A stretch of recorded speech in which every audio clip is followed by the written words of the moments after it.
I'm Jack, 30M, and I need to share my story. I've been in a relationship with Tiffany, 28F, for the past 2 years. We met through mutual friends at a party and hit it off immediately. Both of us had our fair share of failed relationships in the past, so we were cautious at first. But as time went on, we grew closer and fell deeply in love. Tiffany and I don't live together, but we try to see each other as often as possible. Our careers keep us busy, but we always make time for each other. We talk every day, either on the phone or through messages. My friends think Tiffany is great for me, and her friends seem to like me too. Everyone says we're perfect for each other. For Tiffany's birthday last month, I decided to surprise her with plane tickets for a week-long vacation together. I was so excited to spend quality time with her and show her how much she means to me. When I gave her the tickets, she was thrilled. She hugged me tightly and said it was the best gift she'd ever received. We spent the next few weeks planning our trip. We chose activities, looked up restaurants, and talked about all the fun we'd have. Tiffany seemed just as excited as I was. She even bought new clothes for the trip. The day before our flight, Tiffany called me. She sounded upset and told me her boss hadn't approved her leave. She said she'd have to stay behind for work. I was disappointed, but I understood. Work commitments happen, and I didn't want to make her feel bad about it. However, something didn't feel right. Tiffany had mentioned earlier that her leave was approved, so this sudden change seemed odd. I tried to push the thought away, not wanting to doubt her. But the feeling lingered. The next day, I decided to call Tiffany's office to see if there was any way they could let her have the time off. When I spoke to her coworker, they told me Tiffany wasn't in the office. In fact, they said she had taken a week off for vacation. My heart sank. Why would Tiffany lie to me? What was really going on? I couldn't shake the feeling that something was very wrong. Without thinking it through, I booked a ticket to Tiffany's city. I know it wasn't the smartest move, but I needed to know the truth. When I arrived at Tiffany's apartment, I used the spare key she had given me. As I opened the door, I heard voices inside. One was Tiffany's, and the other was a man's voice I didn't recognize. I froze, not knowing what to do. Part of me wanted to burst in and confront them, but another part was terrified of what I might find. I stood there for what felt like hours, listening to their muffled conversation and laughter. Finally, I couldn't take it anymore. I knocked on the door loudly. The voices inside went silent. After a moment, I heard footsteps approaching. Tiffany opened the door, and her face went pale when she saw me. Behind her, I could see a man sitting on the couch, looking uncomfortable. "Jack," Tiffany said, her voice shaking. "What are you doing here?" I couldn't speak. I just stared at her, then at the man on the couch, then back at her.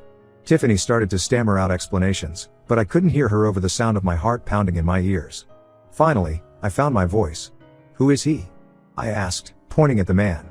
Tiffany hesitated, then said, "This is Mark. He's a coworker." I looked at Mark, who couldn't meet my eyes.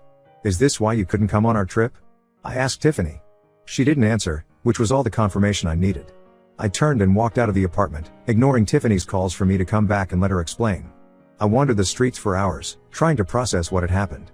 When I finally checked my phone, I had dozens of missed calls and messages from Tiffany. I read through them, each one feeling like a punch to the gut. Tiffany admitted that she had been lying to me. She and Mark had been having an affair for months. She claimed it didn't mean anything, that she still loved me, but her words rang hollow. I didn't respond to her messages. Instead, I booked a flight back home. As I sat in the airport, waiting for my plane, I felt numb. The future I had imagined with Tiffany was crumbling around me, and I didn't know how to pick up the pieces. When I got home, I turned off my phone and shut myself in my apartment. I couldn't face talking to anyone, not even my closest friends. I kept replaying everything in my mind, wondering how I could have been so blind. After a few days, I finally turned my phone back on. Tiffany had left dozens more messages, alternating between begging for forgiveness and accusing me of overreacting. My friends had also been trying to reach me, worried about my sudden disappearance. I called my best friend, Jake, and told him everything. He was furious on my behalf and offered to come over. I accepted, grateful for the company and support. Jake arrived with food and beer, and we spent the evening talking. He listened as I poured out my heartbreak and anger. He didn't try to offer solutions or tell me how to feel. He just listened, which was exactly what I needed. As the night wore on, Jake suggested I block Tiffany's number, at least for now. He said I needed time to process everything without her constant messages clouding my judgment. After some hesitation, I agreed. It felt final, like closing a door on that chapter of my life, but also somewhat liberating. The next day, I woke up feeling slightly better. The pain was still there, but it felt a little more manageable. I decided to take Jake's advice and focus on myself for a while. I threw myself into work, grateful for the distraction. In the evenings, I started going to the gym, pushing myself physically to exhaust my mind. Slowly, day by day, I started to feel a little more like myself. But the betrayal still stings. I keep wondering if there were signs I missed, if there was something I could have done differently. The trust I had in Tiffany, and in relationships in general, feels shattered. I know I need to move on, but right now, it feels impossible. The future I had imagined with Tiffany is gone, and I'm left trying to figure out what comes next. I'm not sure how to trust again, or if I even want to try. For now, I'm taking it one day at a time. I'm grateful for friends like Jake who have been there for me. But I can't help feeling lost and broken. I hope that with time, things will get easier. But right now, every day is a struggle. I'm not sure what I'm looking for by posting this. Maybe just to get it off my chest, or to hear from others who have been through something similar. If you've made it this far, thank you for reading. Any advice or words of support would be appreciated. Update 1. It's been 3 weeks since my last post, and I wanted to give an update on my situation. First, I want to thank everyone who commented and sent messages of support. Your kindness has been a bright spot in a very dark time. The past few weeks have been a roller coaster. Some days, I feel like I'm making progress and moving forward.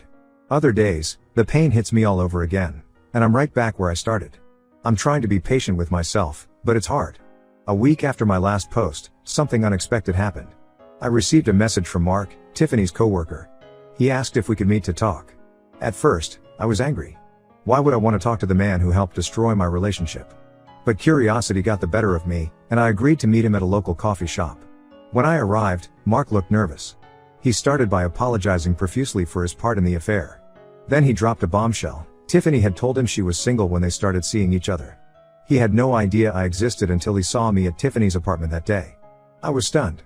Part of me wanted to believe Mark was lying to save his own skin, but something in his demeanor seemed genuine. He showed me text messages between him and Tiffany that seemed to confirm his story. In them, Tiffany talked about being excited to start a new relationship after being single for a long time. Mark told me he ended things with Tiffany immediately after finding out about me. He said he felt terrible for being part of hurting someone, even unintentionally. He wanted to meet me to apologize and to let me know the full truth. I left the coffee shop feeling dazed. On one hand, knowing that Mark had been deceived too made me feel slightly less alone in my pain. On the other hand, it made Tiffany's betrayal even more profound. She hadn't just cheated, she had constructed an entire alternate reality. I spent the next few days wrestling with this new information. Part of me wanted to confront Tiffany, to demand answers. But another part of me knew that engaging with her would only bring more pain. In the end, I decided to maintain my no-contact rule. Whatever her reasons, Tiffany had made her choices, and I needed to focus on healing myself. This new revelation has made the healing process both easier and harder. Easier, because it's helped me see that Tiffany's actions were entirely about her own issues, not any failing on my part. Harder, because it's shaken my trust in people even more. If someone can lie so thoroughly and convincingly, how can I ever trust anyone again? My friends have been incredibly supportive through all of this. Jake, in particular, has been checking in on me regularly. He's been dragging me out of the house, making sure I don't isolate myself too much. Last weekend, he convinced me to join a local hiking group. It was the first time in weeks that I felt genuinely distracted from my problems. Work has been another lifeline. I've thrown myself into projects, staying late at the office most nights. My boss noticed and offered me a chance to lead a new initiative. It's challenging and time-consuming, but it gives me a sense of purpose and accomplishment that I desperately need right now. I've also started journaling, trying to process my thoughts and feelings. It's helping me track my progress and identify patterns in my emotions. On bad days, I can look back and see that I've had good days too, which gives me hope. One unexpected outcome of this whole ordeal is that it's brought me closer to my sister, Emma. We've always been close, but she lives in another state, so we don't talk as often as we'd like. When she heard about what happened with Tiffany, she started calling me every few days to check in. Our conversations have been a source of comfort and stability. Emma suggested I might benefit from talking to a counselor, and I'm considering it. The idea of opening up to a stranger is daunting, but I recognize that I might need professional help to work through this betrayal. As for Tiffany, she's made a few attempts to contact me through mutual friends. I've asked them to respect my wishes for no contact. Most have been understanding, but one friend, Lisa, keeps pushing me to hear Tiffany out. It's straining our friendship, and I'm not sure how to handle it. Overall, I'm doing better than I was 3 weeks ago, but I still have a long way to go. The pain isn't as sharp, but it's still there, a constant ache in the background of my days. I'm trying to focus on the future, on rebuilding my life without Tiffany, but it's a slow process. I'm taking things one day at a time, trying to be kind to myself on the bad days and grateful for the good ones. I know healing isn't linear, and I'm trying to be patient with the process. Thank you again to everyone who's been supportive. Your words and stories have been a comfort. If anyone has been through something similar and has advice on moving forward, I'd be grateful to hear it. And if anyone is going through something like this now, know that you're not alone. We'll get through this. Update 2. It's been 6 months since my original post, and a lot has changed. I want to thank everyone who's followed my story and offered support. Your kindness has meant more than I can express. The biggest news is that I've moved to a new city for work. The company I work for offered me a promotion that involved relocating. At first, I was hesitant. The idea of leaving behind my support system was daunting. But after a lot of thought, I decided it was exactly what I needed, a fresh start. Moving has been challenging but rewarding. I'm in a new environment, meeting new people, and building a life that's entirely my own. It's been liberating to walk down streets that don't hold memories of Tiffany. My new job is demanding but fulfilling. I'm learning new skills and taking on more responsibility. The change of pace has been good for me, giving me less time to dwell on the past. I've also started therapy. It took me a while to find a therapist I clicked with, but now that I have, it's been incredibly helpful. We've been working through my trust issues and developing strategies for moving forward. It's not always easy, but I can feel myself making progress. As for Tiffany, I've maintained my no contact rule. She made a few more attempts to reach out in the months after my last update, but they've stopped now. I heard through mutual friends that she's moved to another state too. Knowing there's physical distance between us has helped me feel more secure. One unexpected development came about 3 months ago. Lisa, the friend who had been pushing me to talk to Tiffany, reached out with an apology. She admitted that Tiffany had been manipulating her, feeding her lies about our relationship. Lisa had finally seen through Tiffany's deceptions and felt terrible for doubting me. It was a bittersweet moment. I was glad to have my friend back, but it was another reminder of how deep Tiffany's lies went. On the relationship front, I've started dating again, very casually. I met a woman named Claire through a work event, and we've been on a few dates. It's nothing serious, and I've been upfront about not being ready for a committed relationship. Claire has been understanding, and we're taking things very slowly. It's nice to be reminded that there are good, honest people out there. My relationship with my sister, Emma, has continued to strengthen.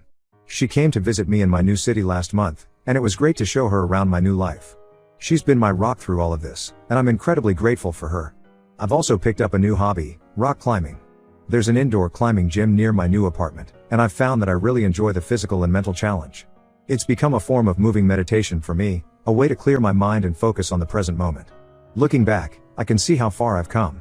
The pain of Tiffany's betrayal isn't gone, but it's no longer the defining feature of my life. I'm building new memories, new relationships, and a new sense of self. I still have moments of doubt and insecurity. There are still nights when I lie awake, replaying the past and wondering what if. But these moments are becoming less frequent and less intense. I'm learning to trust again, both others and myself. I'm more cautious now, but I'm trying not to let my experience with Tiffany close me off from new connections. It's a delicate balance, but I'm working on it. To anyone going through something similar, I want to say, it gets better. It's not easy, and it's not quick, but healing is possible. Surround yourself with good people, be kind to yourself, and keep moving forward, even when it's hard. Thank you all again for your support throughout this journey. Your words have been a source of strength and comfort. Here's to new beginnings and brighter days ahead. Update 3. It's been 2 years since my original post, and I felt it was time for a final update. So much has changed, and I'm in a completely different place now, both literally and figuratively. I'm still living in the city I moved to for work, and it truly feels like home now. My job continues to challenge and fulfill me. I've been promoted again and now lead a team of my own.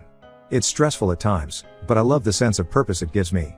The biggest news is that I'm in a new relationship. Her name is Olivia, and we've been together for about a year. We met through my rock climbing hobby. She's an instructor at the gym I go to. Our relationship developed slowly and naturally, which was exactly what I needed. Olivia knows about my past with Tiffany, and she's been incredibly patient and understanding. We've had many open, honest conversations about trust and communication. It hasn't always been easy. I still struggle with insecurity sometimes, but Olivia has been supportive every step of the way. I continued with therapy for about a year after my last update. It was incredibly helpful in processing my experiences and developing healthier relationship patterns. I still use many of the techniques I learned, especially when I'm feeling anxious or doubtful. As for Tiffany, I haven't heard from her in over a year now. The last I heard, she had gotten married. I was surprised to find that the news didn't affect me much. It was just information about someone who used to be important to me but no longer is. My friendships have evolved too. Some of my old friends have drifted away, but I've made new, strong connections in my new city. Jake and I are still close. He came to visit a few months ago, and it was great to show him around my new life. My relationship with my sister, Emma, continues to be a source of strength and joy. She's getting married next year, and I'm honored to be her man of honor. Olivia and I are excited to be part of the celebration. Looking back on the past 2 years, I'm amazed at how much I've grown. The pain of Tiffany's betrayal is no longer a daily presence in my life. It's more like an old scar, a reminder of past hurt, but no longer painful to the touch. I've learned a lot about myself through this journey. I'm stronger and more resilient than I ever knew. I've also learned the importance of self-respect and setting boundaries. These lessons have served me well in all areas of my life, not just in relationships. Rock climbing has remained an important part of my life. I've progressed to outdoor climbing and even took a trip to tackle some challenging routes in Utah last summer. It's become more than just a hobby, it's a way for me to challenge myself, face my fears, and build trust with others. My advice to anyone going through a similar situation is this: give yourself time to heal, but don't be afraid to open yourself up to new experiences and relationships.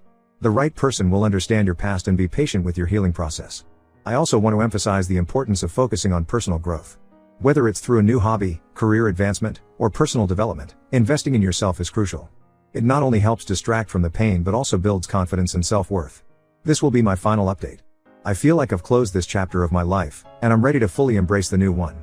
Thank you to everyone who has followed my journey and offered support along the way. Your kindness and encouragement have meant more than you know.